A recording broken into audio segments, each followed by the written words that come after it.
नमो बुधाय। दोस्तों, क्या कभी आपने महसूस किया है आपके भीतर एक लगातार शोर चल रहा है, एक खींचतान या यूं कहे कि एक युद्ध। कभी लगता है आप दुनिया जीत सकते हैं और अगले ही पल लगता है आप किसी काम के नहीं। यह बेचैनी क्यों है? बुद्ध कहते हैं हमारा मन एक मैदान है जहां दो शक्तियां, दो घोड़े लगातार दौड़ रहे होते हैं। एक आपको नीचे अंधेरे की तरफ खींचता है और दूसरा आपको ऊपर उजाले की तरफ ले जाता है। जीत उसी की होती है जिसे आप रोज भोजन देते हैं, जिसे आप रोज खुराक देते हैं। लेकिन यह खुराक क्या है और हम अनजाने में किस घोड़े को ताकतवर बना रहे? आज की इस वीडियो श्रृंखला में हम बुद्ध के नज़रिए से मन के इस खेल को बहुत गहराई से समझेंगे। ये यात्रा आपके सोचने का तरीका बदल देगी। इस ज्ञान के प्रवाह से जुड़े रहने के लिए चैनल को अभी सब्सक्राइब कर ले और घंटी का बटन दबाकर, ताकि शांति का यह मार्ग आपसे छूट न जाए। चलिए मन की इस गहराई में उतरते हैं। मन का कुरुक्षेत्र और दो घोड़ों की पहनाव।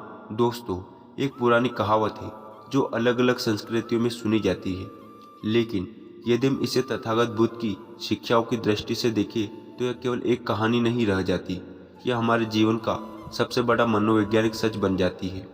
कल्पना कीजिए कि आपका शरीर, आपका यह अस्तित्व एक रथ है और इसे चलाने वाला सारथी आपका विवेक है, आपकी समझ। लेकिन इस रथ को ऊर्जा देने वाले दो घोड़े आपके भीतर ही मौजूद हैं। इनमें से पहला घोड़ा है नेगेटिविटी। इसका रंग काला है, गहरा अंधेरा। यह घोड़ा बना है आपके गुस्से से, ईर्ष्या से, डर से, चिंता से और अतीत की कड़ी यादों से। यह वह हिस्सा है जो हमेशा शिकायत करता है जब आप सुबह उठते हैं और बिना वजह भारीपन महसूस करते हैं। समझिए उसी समय इस काले घोड़े की लगाम ढीली है और वह सरसर दौड़ रहा है। यह घोड़ा आपको कहता है तुमसे नहीं होगा, दुनिया बहुत बुरी है, लोग तुम्हारा फायदा उठा रहे हैं। यह हमेशा कमी को देखता है। दूसरा घोड़ा है पॉजिटिविटी। इसका रंग सफ़ेद है, एकदम शांत और चमकदार। यह घोड़ा बना है आपकी करुणा से, धैर्य से, कृतज्ञता से और वर्तमान में जीने की क्षमता से।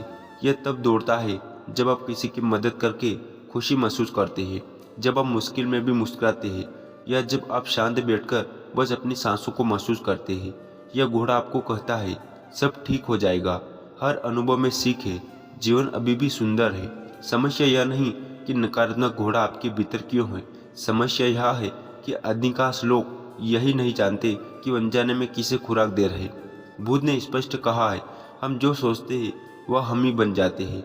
मन एक खेत की तरह है, आप यदि कांटे बोएंगे तो फूल नहीं, कांटे लगेंगे। लोग अक्सर पूछते हैं हम शांति चाहते हैं, लेकिन हमारे साथ बुरा क्यों होता है, हमारा मन हमें क्यों डराता है? उत्तर बहुत सरल है, क्योंकि अनजान में सुबह से शाम तक हम नकारात्मक घोड़े को ही सबसे ज़्यादा खुराक खिला रहे। आइए समझते हैं यह खुराक देना क्या होता है। भोजन केवल वह नहीं जो आप मुँह से खाते हैं। बुद्ध कहते हैं हमारी इंद्रियां, आँख, कान, नाक, जीभ, शरीर और मन के माध्यम से जो भी कुछ भीतर ग्रहण करते हैं वही आहार है। कल्पना कीजिए सुबह सूरज निकला है, हवा में ताजगी है, पक्षी चहचहा रहे। उस समय आपके पास एक चुनाव है, या तो आप खिड़की खोलकर गहरी सांस लेकर वह कह सकते हैं शुक्रिया, मुझे एक नया दिन मिला है। यदि आप ऐसा करते हैं तो सफ़ेद घोड़े को ऊर्जा मिलेगी। लेकिन 90% लोग क्या करते हैं? आँख खुलते ही मोबाइल, सोशल मीडिया, दूसरों की चमक धमक, खबरें, तुलना। जैसे अपने यहाँ किया, अपने काले घोड़े के सामने ढेर सारा चारा डाल दिया। अब वह ताकतवर हो गया। अब 2-3 घंटे चिड़चिड़ापन रहेगा, छोटी बातों पर गुस्सा आएगा, ट्रैफिक में हारने से चिढ़ होगी। क्योंकि क्या दुनिया बदल गई? नहीं, आपने नकारात्मकता को जो भोजन खिला दिया। बुद्ध इसे कहते हैं अकुशल कर्म, यानी बेहोशी में किया गया काम।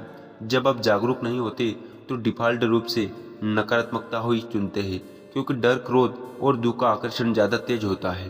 पहले जंगलों में डर जरूरी था, आज जंगल नहीं है, लेकिन मन वही पुराने पैटर्न दोहराता है। आज का शोर है नौकरी खो जाएगी, लोग मुझे इग्नोर टिक कर रहे, मैं फेल हो गया। तो बुद्ध का सार है जागृति, अवेयरनेस। जैसे आप देख लेते हैं कि अभी मैं गुस्सा कर रहा हूँ, उसी क्षण लगाम आपके हाथ में आ जाती है। एक उदाहरण समझिए, किसी से झगड़ा हो गया, वह व्यक्ति चला गया, घटना खत्म हो गई, लेकिन आप सीफे पर बैठकर दिमाग में रिवाइंड करते रहते हैं। हर बार याद करके आप काले घोड़े को एक और रोटी दे रहे और वह व्यक्ति शायद अपने घर जाकर चैन से सो रहा है।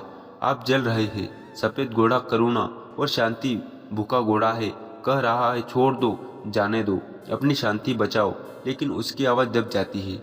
भूत कहते हैं सही दृष्टि, राइट व्यू। जब आप सही देखते हैं तो पता चलता है कि नकारात्मक घोड़ा कहीं नहीं ले जाता, बस गोल गोल घुमाता है, बहुत ऊर्जा खाता है। इसलिए गुस्सा, चिंता, क्रोध के बाद आप थक जाते हैं, क्योंकि वह आपकी ऊर्जा जला देता है। दूसरी तरफ सकारात्मकता ऊर्जा देती है। जब आप खुश होते हैं, प्रेम में होते हैं, तो थकान नहीं होती। भूत कभी यह नहीं कहते कि काले घोड़े को मार दो। यदि आप गुस्से को दबाएंगे तो वह और खतरनाक रूप से फूटेगा। और रास्ता क्या है? रास्ता है उपेक्षा, डिटैचमेंट और ध्यान का हस्तांतरण। लड़ना नहीं है, बस खुराक देना बंद कर देना है। जब बुरा विचार आए उससे कुश्ती मत कीजिए, बस कहिए ठीक है यह विचार आया, लेकिन मैं इससे दिलचस्पी नहीं रखता, और अपना ध्यान सफ़ेद घोड़े पर लगा दीजिए। शुरुआत में कठिन लगता है। काला घोड़ा आपको बुलाएगा, डराएगा, पुकारेगा, क्योंकि उसे भूख लगी है, लेकिन यही साधक का रास्ता है। धीरे धीरे जब उसे आपका ध्यान मिलना बंद हो जाता है, वह पतला पड़ने लगता है, कमज़ोर पड़ने लगता है। और जिस दिन आप सफ़ेद घोड़े करुणा, धैर्य, होश को भोजन देने लगते हैं, उसी दिन आपका जीवन एक उत्सव का बन जाता है। सफ़ेद घोड़े को खुराक कैसे दे? व्यवहारिक जीवन और आदतें। दोस्तों, पिछले भाग में हमने यह समझ लिया कि हमारे भीतर दो घोड़े हैं, और यह भी जाना है कि हम अनजाने में नकारात्मकता वाले काले घोड़े को ही ज़्यादा खिला रहे।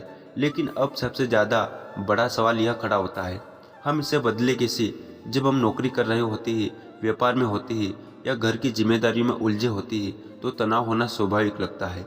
ऐसे माहौल में जगह चारों चोर है, धोखाधड़ी है और प्रतियोगिता है। वह उस सफ़ेद घोड़े यानी नकारात्मकता को जिंदा कैसे रखे? क्या जंगल में जाना जरूरी है? क्या घर बाहर छोड़ना जरूरी है? तथागत बुद्ध का उत्तर है बिल्कुल नहीं। भागना किसी समस्या का हल नहीं है। अगर आप जंगल में भी चले गए तो अपने इसी मन को साथ लेकर जाएंगे। वहाँ भी आपको मच्छरों पर गुस्सा आएगा, गर्मी पर गुस्सा आएगा। असली काम जगह बदलना नहीं, बल्कि अपनी आदतों को बदलना है। आइए अब हम उन ठोस व्यवहारिक तरीकों की बात करते हैं जिनसे आप अपने रोजमर्रा की जिंदगी के बीच, भीड़ भाड़ के बीच रहते हुए भी अपने सफ़ेद घोड़े को मजबूत बना सकते हैं। एक शुरुआत, सुबह की पहली खुराक, the first meal of the day. Buddha कहते हैं जैसे शुरुआत होगी वैसा ही अंत होगा। आप अपने मन के घोड़े को सबसे पहली खुराक कब देते हैं? ठीक उस पल जब आपकी नींद खुलती है। जैसा कि हमने पहले बात की, अगर आप सुबह सुबह उठते ही मोबाइल देखते हैं तो आप काले घोड़े को बुला रहे होते हैं। सही तरीका क्या है? कल से एक प्रयोग करें। जैसे ही नींद खुले, बिस्तर से उठने से पहले सिर्फ 2 मिनट के लिए अपनी आंखों को बंद ही रहने दें। अपने शरीर को महसूस करें और मन ही मन धन्यवाद दें। यह अजीब सा लग सकता है, लेकिन यह बहुत शक्तिशाली है। धन्यवाद दें कि आप जिंदा हैं। धन्यवाद दें कि सांस चल रही है। धन्यवाद दें कि आपके सिर पर छत है। जब आप कृतज्ञता के भाव से दिन शुरू करते हैं तो आप सफ़ेद घोड़े को ऊर्जा का सबसे शुद्ध भोजन दे रहे होते हैं। यह छोटी सी क्रिया आपके दिमाग के रसायनों को बदल देती है। आप पाएंगे कि उस दिन आपको गुस्सा कम आएगा। क्यों? क्योंकि सफ़ेद घोड़े का पेट भरा हुआ है, वह संतुष्ट है और आपके रथ को शांति से जला रहा है। तो प्रतिक्रिया और प्रत्युत्तर के बीच का अंतर, रिएक्शन वर्सेस रिस्पांस। दिन भर में ऐसे कई मौके आते हैं जब काला घोड़ा अपनी लगाम तोड़कर भागना चाहता है। मान लीजिए आप ऑफिस में हैं और बॉस ने आप पर चिल्ला दिया, या किसी ग्राहक ने आपके साथ बदतमीजी कर दी। इस पल में क्या होता है? आपके अंदर का जानवर लचाकता है, हमारा अहंकार चोट खाता है। काला घोड़ा कहता है इसने मेरी बेइज्जती कैसे की, मैं भी इसे सुना दूंगा, मेरा दिन खराब हो गया है। और तुरंत बिना सोचे समझे हम या तो पलट कर जवाब देते हैं या अंदर ही अंदर उस गुस्से को पी जाते हैं और दुखी होते रहते हैं। बुद्ध यह एक बहुत सुंदर तकनीक देते हैं, ठहराव द बॉस। जब भी कोई बाहरी घटना आपके मन को चोट पहुंचाए तो तुरंत कुछ मत बोलिए, बस एक लंबी गहरी सांस लीजिए। ये जो सांस लेने का वक्त है, यही वह जादुई पल है जो तय करता है कि कौन सा घोड़ा जीतेगा। जब आप एक गहरी सांस लेते हैं तो आप अपने विवेक को जगा लेते हैं। आप उस काले घोड़ों की लगाम खींच लेते हैं। आप खुद से कहते हैं यह व्यक्ति गुस्से में है, शायद यह परेशान है, इसके शब्दों से मेरा कोई लेना देना नहीं है। इसे कहते हैं प्रतिक्रिया ना देकर प्रत्युत्तर देना। रिएक्शन वह है जो काला घोड़ा करता है, जानवरों की तरह जैसा आया वैसा फेंक दिया। रिस्पांस वह है जो सफ़ेद घोड़ा करता है, समझदारी से, शांति से, जब आप उस गुस्से वाले व्यक्ति को मुस्कुराहट के साथ ही शांत भाव से देखते हैं तो आप जीत जाते हैं और व्यक्ति हार जाता है। तो दोस्तों, आज का वीडियो बस यही समाप्त करते हैं। आपको कैसा लगा आप कमेंट करके